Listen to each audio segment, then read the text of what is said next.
Bonsoir à tous, nous sommes à l'aéroport Paris-Charles de Gaulle et dans l'avion qui vient juste d'atterrir se trouve un homme exceptionnel. Cet homme s'appelle Benjamin Petit, il est pilote, mais pas que, vous allez le voir. Ah, c'est la valse. Alors, soit face à l'est, si vous... Bonjour Benjamin Petit. Bonjour. Vous revenez d'où là? Alors, je reviens de Buenos Aires. Un long vol j'imagine. Oui, 13 heures, plus de 13 heures de vol. Et ça d'abord est un rêve pour vous, ça vient de l'enfance? Ça vient de l'enfance. J'ai commencé à rêver d'avion, je pense, aux alentours de 8-9 ans. Vous savez, moi, je suis de la génération Star Wars. J'ai vu des héros dans des cockpits qui pilotaient des machines dans l'espace. Et j'ai cultivé comme ça, pendant mon enfance, un rêve de voyager au-delà de la surface du globe, d'abord dans l'espace et puis après, de manière plus raisonnable, dans la stratosphère. Aujourd'hui, ce cockpit, il vous fait rêver, pourquoi? Je sais pas, ouvrez les yeux, regardez. Enfin, c'est tellement... c'est un outil à la pointe de la technologie. Il y a une part de gamin en moi qui a envie de prendre le manche, les commandes et de faire comme ça, comme quand j'étais gosse. Bon, il y a ça, il y a dehors, il y a tout, il y a le voyage. Tout à l'heure, on arrive à Charles de Gaulle et on a tourné autour d'un arc-en-ciel.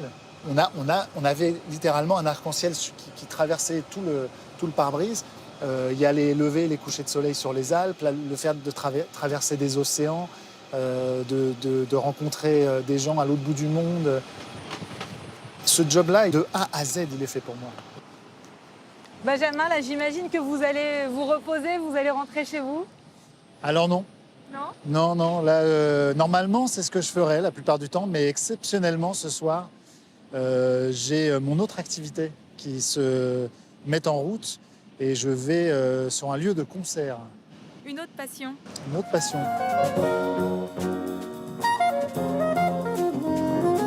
C'est toute une autre partie de moi. L'improvisation, l'originalité, une forme de grain de folie un peu aussi qu'il faut avoir dans un solo de jazz. C'est pas un aspect de ma personnalité qui va s'exprimer dans mon métier de pilote. Mais on peut avoir les deux en nous. Oublieuse de ses mains sur mon corps déjà. La musique soul, le jazz, c'est des musiques où il y a énormément de cuivre, trompette, sax. Mon père était aussi pas mal amateur de jazz. J'ai eu ça dans mon biberon, en fait, depuis que je suis tout petit. Puis à un moment donné, j'avais cette attirance pour la musique qui était un peu évidente.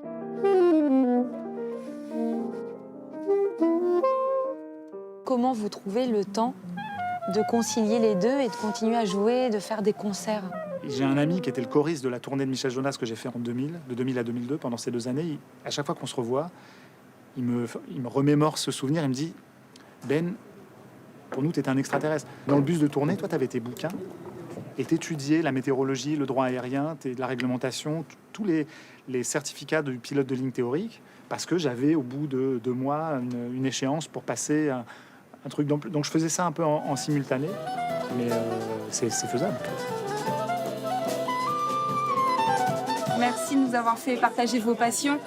Donc, plein de bonnes choses, bonne continuation. Merci beaucoup, Maxime. Au revoir.